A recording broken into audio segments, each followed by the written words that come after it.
এবার বলছেন পরের লাইনে, রাম ভক্তি রূপী যাহা সুরসরি ধারা, মানে সে এই যে সন্ত সমাজ, যেখানে রাম ভক্তির সুরসরি মানে গঙ্গা, মানে রাম ভক্তি রূপী গঙ্গা কিন্তু এই সন্ত সমাজের মধ্যে দিয়ে বয়ে চলেছে।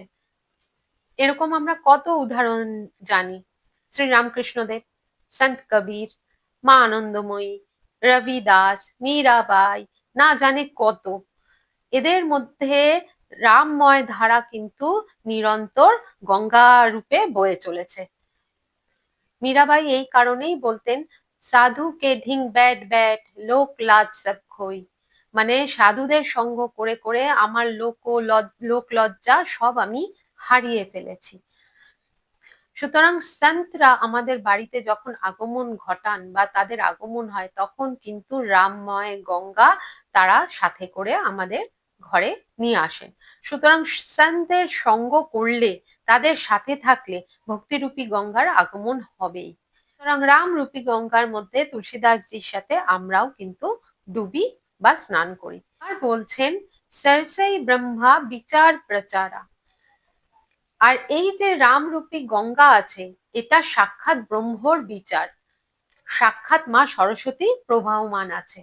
তো সন্তের বাণী, যার মধ্যে সাক্ষাৎ ব্রহ্মা সরস্বতী এদের সবার সমাবেশ হয়ে বয়ে চলেছে।